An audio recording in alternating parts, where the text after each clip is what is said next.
दोस्तों, रावण की पत्नी मंदोदरी तो आप सबको याद ही होगी। रावण की मृत्यु के बाद क्या हुआ? मंदोदरी के साथ मित्रों, रावण की मृत्यु के बाद उसकी पटरानी मंदोदरी सती होना चाहती थी, लेकिन राम ने उसे ऐसा करने से रोक दिया। मंदोदरी बहुत धार्मिक थी और ज्योतिष की प्रकांड विद्वान भी। आखिर क्यों इस पतिव्रता स्त्री ने देवर से शादी करने का फैसला किया, चलिए जानते हैं। आज के इस वीडियो में नमस्कार मित्रों, स्वागत है आपका आज के इस नए वीडियो पर। मित्रों, जब भी दशहरा होता है देश में जगह जगह रावण दहन किया जाता है। रावण की मृत्यु के साथ जब राम की जीत होती है तो उस दिन हिंदू धर्म में जीत की खुशी दशहरा त्योहार के जरिए जाहिर कर मनाया जाता है। रावण के परिवार में दो लोग सीता के अपहरण और युद्ध के खिलाफ थे। वह दो लोग रावण का भाई विभीषण और पटरानी मंदोदरी दोनों बिल्कुल युद्ध नहीं चाहते थे और लगातार रावण को सीता को सम्मान पूर्वक राम को लौटा देने के पक्ष में थे। लेकिन ऐसा नहीं हुआ। लड़ाई हुई, उसमें रावण मारा गया। इसके बाद राम ने लंका का राजकाज रावण के छोटे भाई विभीषण को सौंप दिया। लेकिन क्या आपको मालूम है कि रावण की पत्नी मंदोदरी का क्या हुआ? आखिर क्यों उसने विभीषण से शादी करने का फैसला किया? इसके पीछे एक लंबी कहानी है। एक कथा के मुताबिक मथुरा नाम की अप्सरा कैलाश पर्वत पर भगवान शिव की तलाश में पहुंची। तलाशते हुए जब वह भगवान शिव के पास पहुंची तो उसने वहां पार्वती को न देखकर शिव को रिझाने के प्रयास शुरू कर दिए। जब कुछ समय बाद वहां पार्वती पहुंची तो उन्होंने मथुरा के शरीर पर महादेव की भस्म देखी और फिर वह क्रोधित हो गई। मथुरा को श्राप दिया कि 12 साल तक मेंढक बनी रहेगी और उन्हें इस बात का एहसास होगा। मथुरा को अपनी गलती की कीमत चुकानी पड़ी और कष्ट का जीवन शुरू हो गया। जिस समय यह सारी घटनाएं घट रही थी उसी समय कैलाश पर असुर राजा मायासुर अपनी पत्नी के साथ तपस्या कर रहे थे। दोनों एक बेटी की कामना के लिए तपस्या कर रहे थे।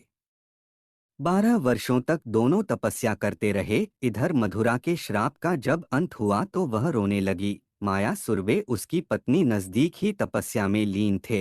जब उन्होंने रोने की आवाज सुनी तो वे मथुरा के पास गए। उन्हें मथुरा दिखी जिसने पूरी कहानी सुनाई। मायासुर ने तपस्या छोड़कर मथुरा को ही अपनी बेटी मान लिया। मथुरा का नाम बदलकर मंदोदरी दिया गया। उसके बाद मायासुर के महल में मंदोदरी को राजकुमारी का जीवन मिला। अपनी जिंदगी में बेहद खुश थी। लेकिन इसी बीच उसकी जिंदगी में रावण की एंट्री हुई। मंदोदरी के पिता मायासुर से मिलने रावण गया तो उसने मंदोदरी को देखा और मोहित हो गया।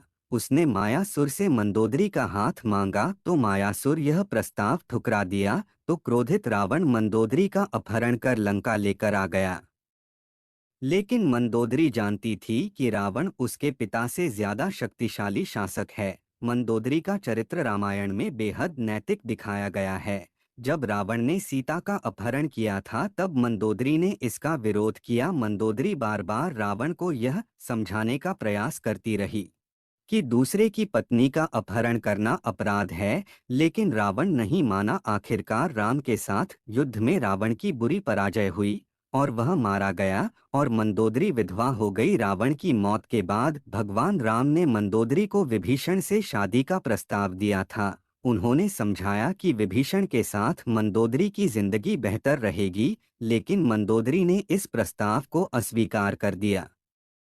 कहा जाता है कि इसके बाद एक बार भगवान राम सीता और हनुमान मंदोदरी को फिर से समझाने गए। तब ज्योतिष के प्रकांड विद्वान मंदोदरी को महसूस हुआ कि धार्मिक और नैतिक तौर पर सही देवर विभीषण से विवाह करना गलत नहीं होगा। यह महसूस होने पर उसने इस प्रस्ताव को स्वीकार किया। विभीषण से उसकी शादी हुई। हालांकि रावण की मृत्यु के बाद मंदोदरी के बारे में वाल्मीकि रामायण ज्यादा कुछ नहीं कहती, लेकिन रामायण के दूसरे वर्जन में जरूर इस बारे में काफी कुछ कहा गया है। रावण के मरने के बाद मंदोदरी विधवा हो जाती है।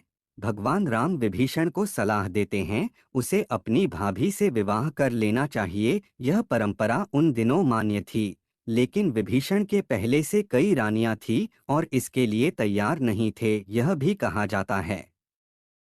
अगर विभीषण शादी कर लेते तो उन्हें भाई की जगह लंका प्रशासन का नैतिक अधिकार भी हासिल हो जाता। हालांकि यह भी कहा जाता है कि शारीरिक तौर पर पति पत्नी के तौर पर एक दूसरे के साथ यौन संबंधों की बजाय विशुद्ध राजकाज से जुड़ा था, क्योंकि मंदोदरी नहीं चाहती थी कि उसके पति के निधन के बाद लंका में अस्थायित्व और असमृद्धि रहे। मंदोदरी रावण की मृत्यु के लिए श्री राम को दोषी नहीं ठहराती है।